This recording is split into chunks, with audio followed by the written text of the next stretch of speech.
Terima kasih Mas Eko atas perkenalannya. Ya. Assalamualaikum, selamat pagi Bapak-Bapak, Ibu-Ibu sekalian, kakak dan adik alumni SMA N8. Meskipun saya lulusan SMA tetangga, tapi saya senang sekali diajak ikut merayakan 35 tahun angkatan 85. Ya. Topik yang akan saya bawakan pagi ini adalah mengenai dasar-dasar perpajakan untuk wajib pajak orang pribadi. Oke, jadi topik pagi ini mengenai perpajakan wajib pajak orang pribadi. Ya, sebagai warga negara Indonesia, kita kan kewajiban subjektif kita itu sudah ada sejak pertama kali kita lahir, ya sebagai warga negara Indonesia. Tapi apakah begitu kita lahir kita harus memperoleh nomor pokok wajib pajak, ya, NPWP? Tentu saja tidak. Ya. Jadi kapan kita mulai harus aktif melaksanakan kewajiban perpajakan kita?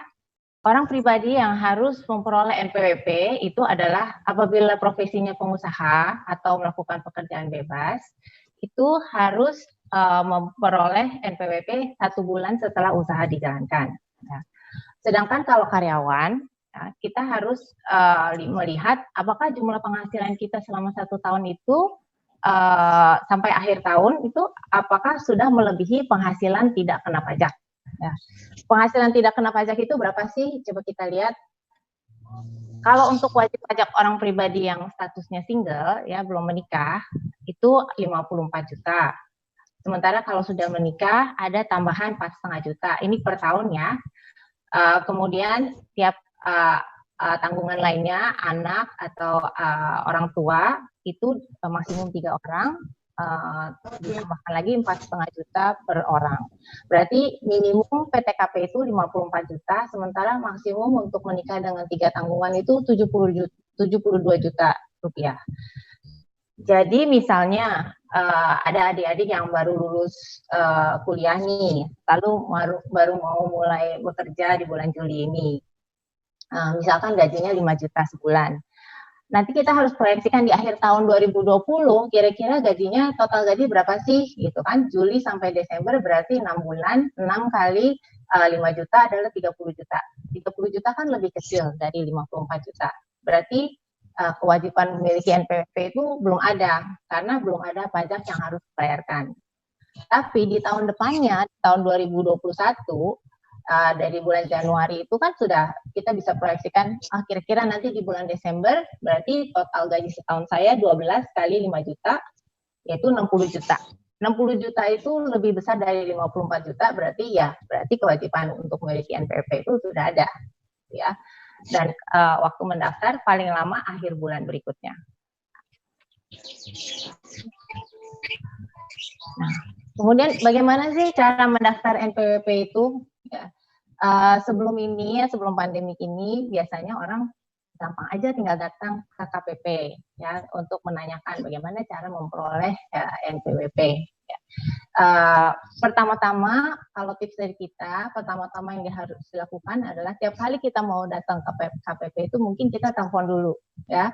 Kita telepon ke bagian pelayanannya, kita tanyakan kepentingan saya apa, lalu persyaratannya apa gitu. Karena tiap KPP itu pasti ada kebijaksanaan masing-masing, ada syaratnya masing-masing gitu ya. Meskipun ada syarat standar sesuai peraturan, tapi mungkin tiap KPP itu ada syarat tambahan. Jadi pertama-tama kita harus cari tahu dulu KPP mana yang wilayahnya mencakup tempat tinggal kita. Kita telepon, kita tanyakan apakah apa sih syarat-syarat untuk mendaftar NPWP. Biasanya sih yang paling standar itu cuma KTP dan kartu keluarga.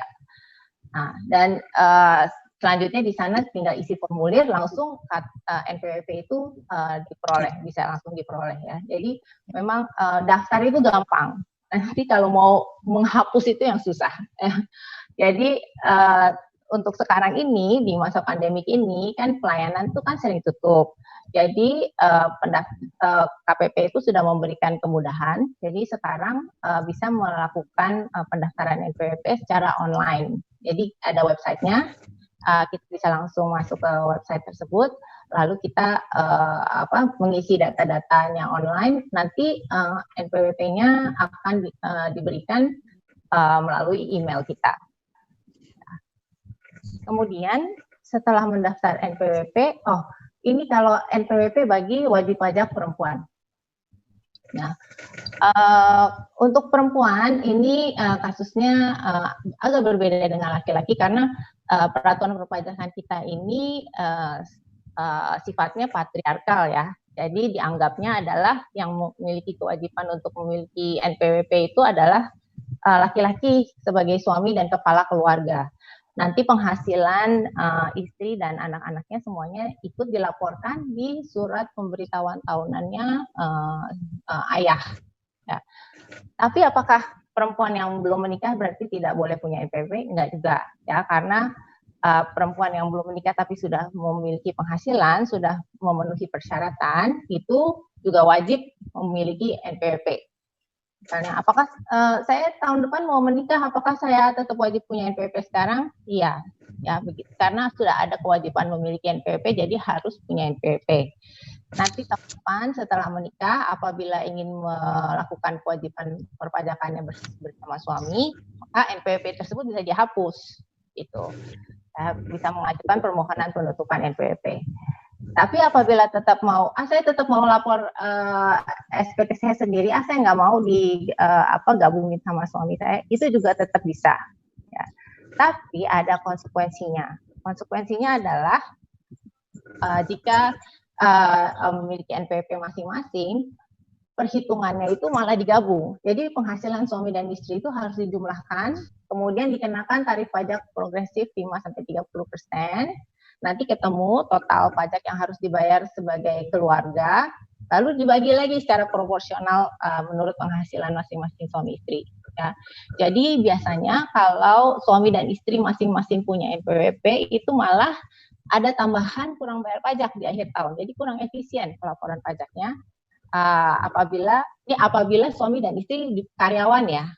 Kalau istrinya juga pengusaha gitu, melakukan usaha, sebenarnya sih ya punya NPWP masing-masing atau digabung jumlah pajak yang dibayar sama. Tapi kalau sebagai karyawan, maka akan ada tambahan kurang bayar pajak.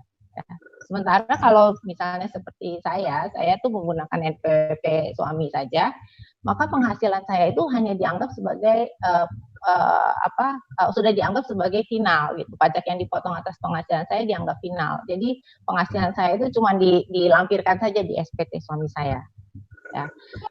Jadi kalau istri itu karyawan, lebih efisien pembayaran pajaknya apabila NPWP-nya satu saja, ya pakai NPWP suami. Oke.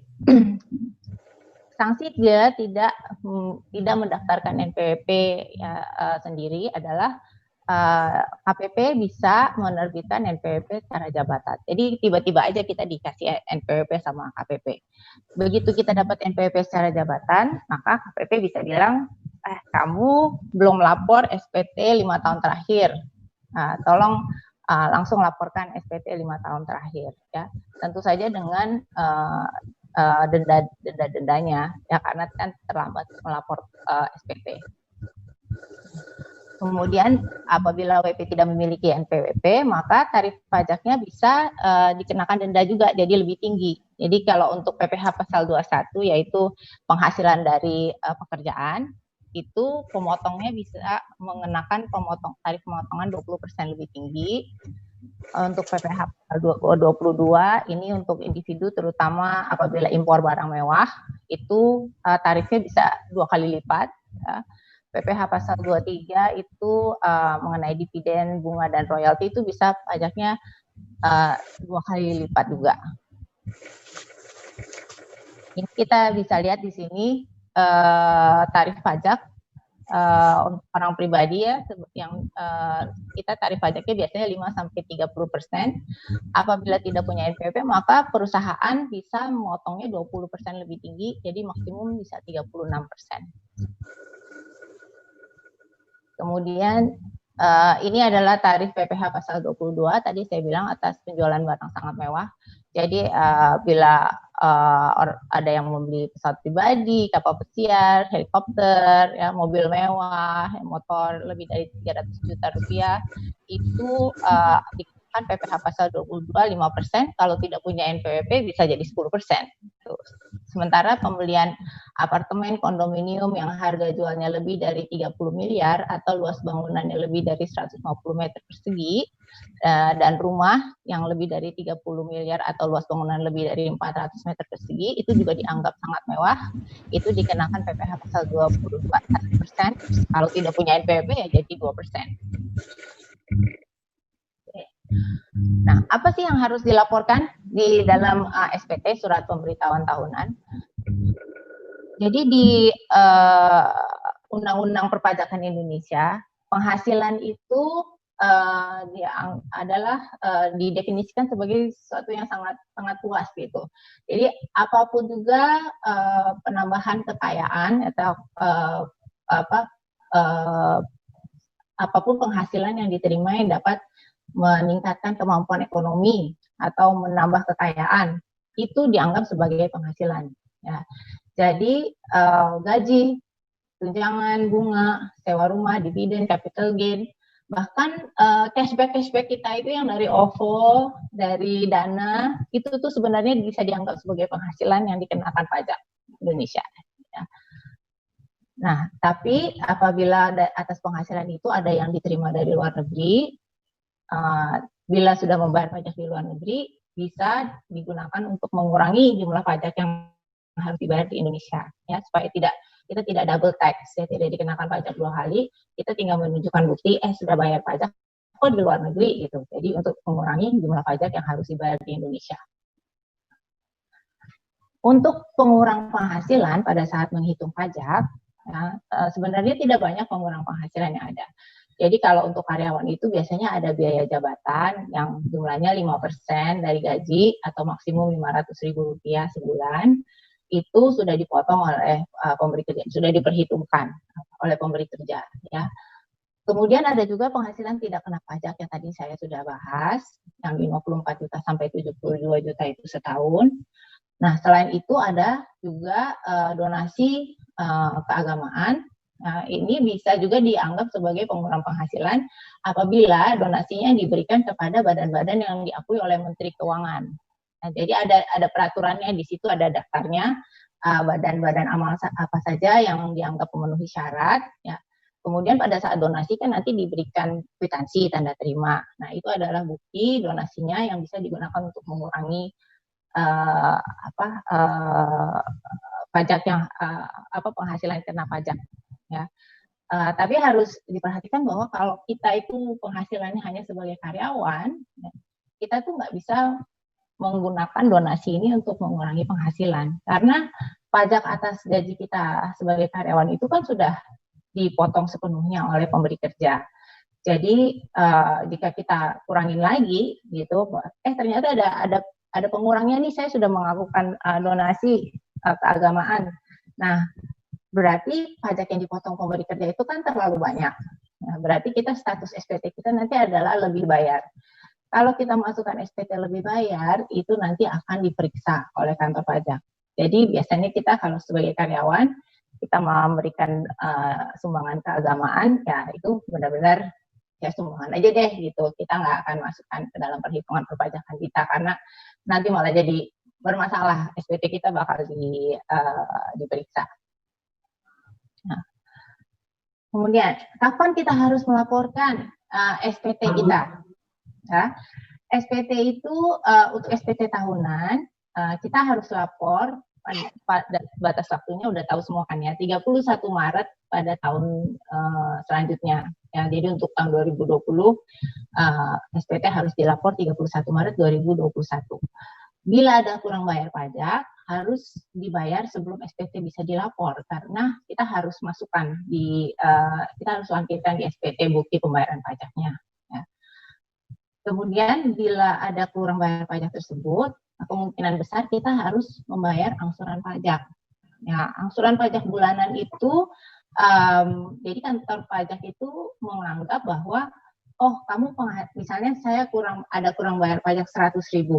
Nah, oh berarti kamu tahun depan pasti kurang bayar pajaknya 100.000 juga. Berarti sekarang kamu harus mulai menyicil. Ya. Jadi mencicilnya berapa? Mencicilnya 100.000 dibagi 12. Nah, 83.000 sekian. Nah ya, itu kita harus bayar mulai tanggal 15 April sampai 15 Februari tahun selanjutnya. Jadi di akhir tahun 2020 gitu misalnya, dari bulan April sampai Desember kan 9 bulan. Itu di total angsuran bulanan yang sudah dibayarkan berapa, itu nanti totalnya itu akan menjadi kredit pajak untuk pajak tahun selanjutnya dengan asumsi bahwa tahun depan ada kurang bayar dengan jumlah yang mirip atau sama ya. Mudah-mudahan tidak lebih kecil, karena kalau lebih kecil nanti lebih bayar pajak, nanti diperiksa SPT kita. Nah, cara melaporkan pajak. Nah, kalau di Jakarta, kebanyakan kantor pajak sekarang tidak menerima pelaporan secara manual.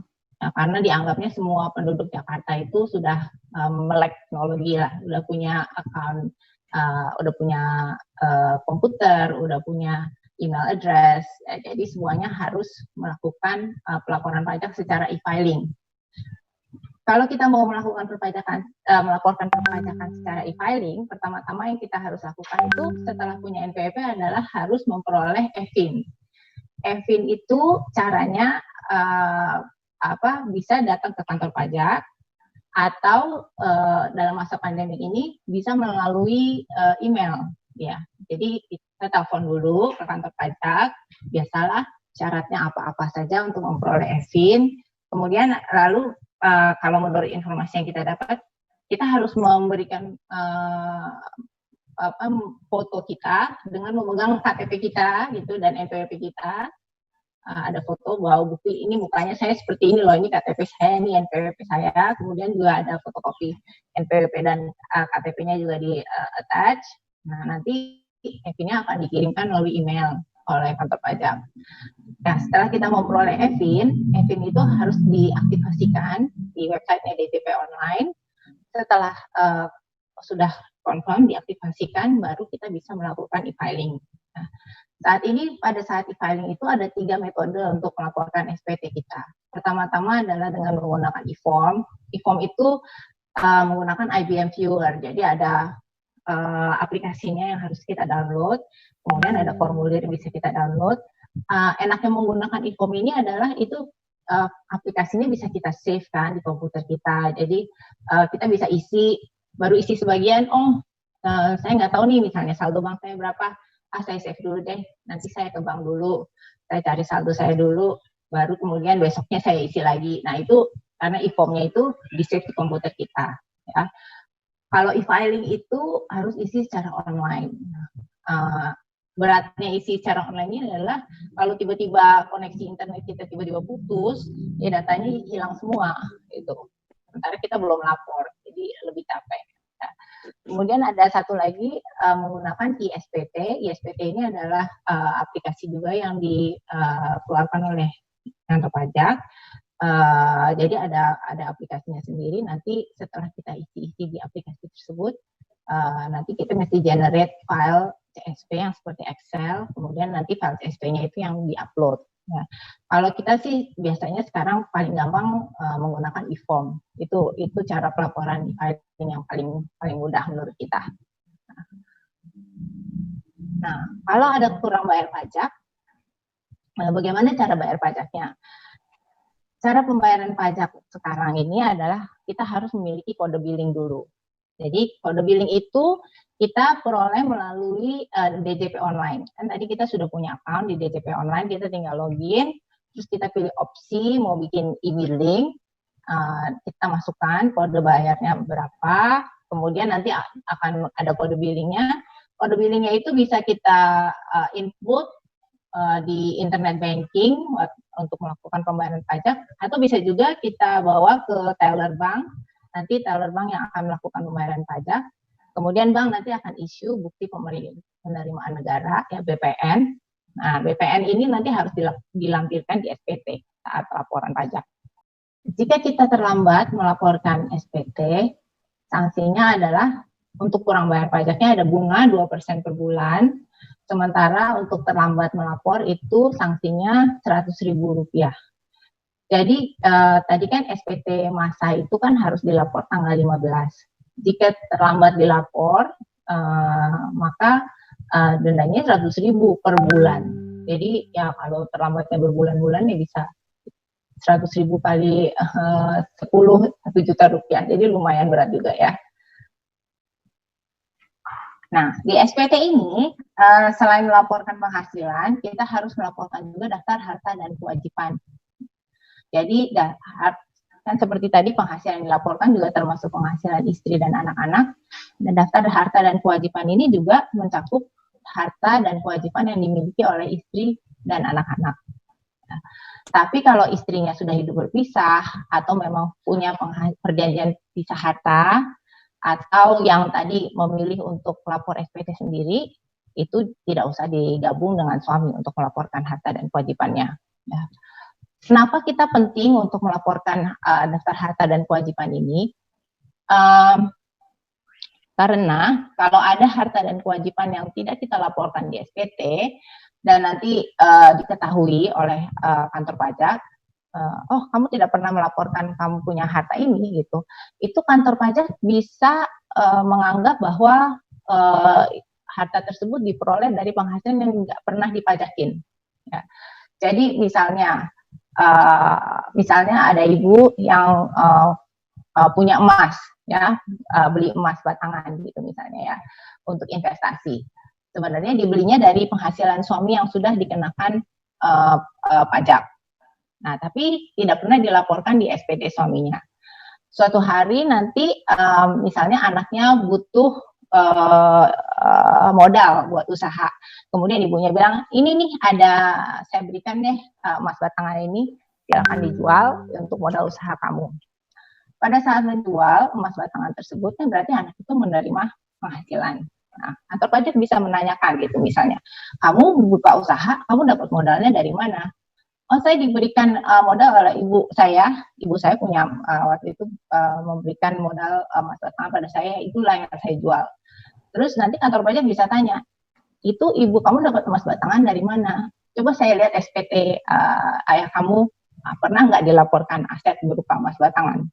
Nah, kalau kita tidak bisa membuktikan gitu bahwa di SPT sudah pernah dilapor ada aset logam mulia, kantor pajak bisa langsung mendiam, oh ternyata kamu punya harta yang kamu dari penghasilan yang kamu sembunyikan selama ini, jadi nanti berarti ini adalah objek pajak, harus dikenakan pajak. Nah, jadi itulah pentingnya kita harus mengisi daftar harta dan kewajiban dengan benar dan lengkap. Nah, selanjutnya NPWP ini bisa dihapus hanya saat kita sudah meninggal dunia dan tidak meninggalkan warisan. Jadi misalnya bila ada yang misalnya ayahnya meninggal dunia, kemudian bisa datang ke kantor pajak, saya mau menutup NPWP ayah saya. Nah, kantor pajak pasti akan menanyakan, apakah semua warisannya sudah dibagi atau belum? Misalnya bilang, oh masih ada, ternyata masih ada rumah atas nama ayah saya yang belum dibagi, nah, itu NPWP-nya belum bisa ditutup. Nanti setelah sudah harta rumah itu tersebut sudah balik nama, sudah ganti nama, dan hartanya sudah dibagi ke semua ahli warisnya, baru NPWP tersebut bisa ditutup. Nah, kemudian kalau ada WNI yang mengubah kewarganegaraannya jadi warga negara asing, itu juga bisa dihapus NPWP-nya. Untuk menghapus NPWP ini biasanya dilakukan pemeriksaan pajak. Ya. Kalau untuk yang wajib pajak yang meninggal dunia kan wajib pajaknya sudah tidak ada ya, jadi biasanya ya tidak akan dilakukan pemeriksaan pajak, cuma dicek apakah kewajiban perpajakannya semuanya sudah dilakukan, pelaporan SPT sudah dilakukan dengan benar, gitu ya. Dan kalau tidak ada masalah langsung ditutup NPWP-nya. Nah, kemudian yang tadi saya sebutkan wanita yang sudah menikah dan memilih untuk menggunakan NPWP suami, itu juga bisa menutup NPWP-nya. Untuk menutupan NPWP ini juga biasanya dilakukan hanya verifikasi. Ya, jadi hanya diverifikasi apakah SPT sudah dilaporkan semuanya untuk tahun-tahun sebelumnya, apakah tidak ada masalah. Nah, dan kemudian NPWP-nya bisa dihapus dan dia bisa mulai menggunakan NPWP suami. Mengenai pemeriksaan pajak, biasanya pemeriksaan pajak itu dilakukan seperti yang tadi saya sebutkan apabila NPWP-nya dihapus, ya, bila warga negara Indonesia pindah menjadi warga negara asing itu pasti NPWP-nya pada sebelum dihapus itu pasti akan diperiksa dulu. Kemudian untuk apabila kita tadi masukkan SPT yang kelebihan bayar, nah selain itu juga bisa juga kantor pajak melakukan pengujian kepatuhan. Jadi misalnya ada AR yang mereview SPT lalu melihat, oh ini sepertinya penghasilannya ada yang aneh deh gitu. Ini sepertinya ada penghasilan yang belum dia lapor. Nah dia bisa menyerahkan berkasnya ke pemeriksa pajak, kemudian dilakukan pemeriksaan. Nah, selain itu juga bisa juga karena sampling. Jadi kantor pajak cuman ini aja pilih-pilih aja. Saya mau sampling apa WP-WP tertentu yang terdaftar di KPP saya mau cek apakah random aja, saya mau cek apakah sudah melakukan kewajibannya dengan benar. Biasanya kalau dalam pemeriksaan pajak yang akan diminta itu pertama-tama adalah bank statement. Karena mereka ingin melihat apakah benar semua penghasilan yang dilaporkan di SPT itu semua penghasilan yang ada yang diterima di bank account itu sudah dilapor di dalam SPT. Ya. Kalau karyawan itu biasanya diminta kontrak kerja, ya, salary slip, 1721A1. Kemudian satu hal lagi yang mereka pasti minta adalah daftar biaya hidup sehari-hari. Jadi biasanya mereka udah ada template-nya. Kehidupan sehari-hari itu biayanya apa aja sih, listrik, air, apa-apa. Dari penghasilan yang diperoleh itu untuk mengcover cost of living itu apakah benar cukup ataukah cost of living-nya lebih besar daripada penghasilannya. Kalau cost of living lebih besar daripada penghasilan kan berarti ada penghasilan yang belum dilapor. Ya. Sebenarnya kalau kita penghasilannya hanya sebagai karyawan, apabila diperiksa ya seharusnya semuanya nggak ada masalah ya, karena kan pajak sudah dilaporkan, dibayar dan dilaporkan oleh pemberi kerja. Sebagai catatan, dokumen-dokumen perpajakan kita, penghasilan kita itu semuanya harus disimpan selama 10 tahun. Ya, meskipun batas daluarsa perpajakan itu 5 tahun, tapi dokumen-dokumen itu harus disimpan selama 10 tahun. Nah, kemudian ini topik terakhir saya adalah tentang warga negara Indonesia yang bekerja di luar negeri. Ya, jadi kalau ada warga negara Indonesia yang pindah ke luar negeri, kemudian bekerja di luar negeri, itu akan dianggap bukan penduduk Indonesia untuk perpajakan. Kalau bukan penduduk Indonesia, berarti semua penghasilannya yang diperoleh di luar negeri, apabila sudah dikenakan pajak di luar negeri, tidak perlu dikenakan pajak lagi di Indonesia. Jadi di Indonesia tidak perlu dilaporkan. Ya. Tapi meskipun penghasilan tersebut tidak dipajakin di Indonesia, kita tetap harus melaporkan SPT kita setiap tahun dengan kurang bayarnya nihil berarti, tapi ya tetap harus dilengkapi gitu daftar hartanya. Kecuali apabila kita melakukan pengajuan sebagai wajib pajak non efektif. Non efektif itu berarti kita memberitahukan ke kantor pajak, saya akan bekerja di luar negeri loh sekian tahun lamanya. Saya nggak tahu, saya belum tahu kapan saya datang ke Indonesia, jadi kayaknya saya nggak ada gunanya juga lapor SPT terus di Indonesia karena ini kan hanya administrasi saja gitu. Nah, tapi apabila kita sedang mengajukan NPWP non efektif itu berarti NPWP kita dianggap sedang dorman gitu ya. Jadi apabila ada transaksi misalnya jual rumah gitu yang harus bayar pajak menggunakan NPWP, nah itu nanti NPWP kita harus diaktifkan dulu. Jadi kalau mau jadi non efektif itu berarti harus yakin bahwa tidak ada transaksi di Indonesia yang akan dikenakan pajak. Ya, sekian presentasi saya. Terima kasih ya. Saya kembalikan ke Mas Eko.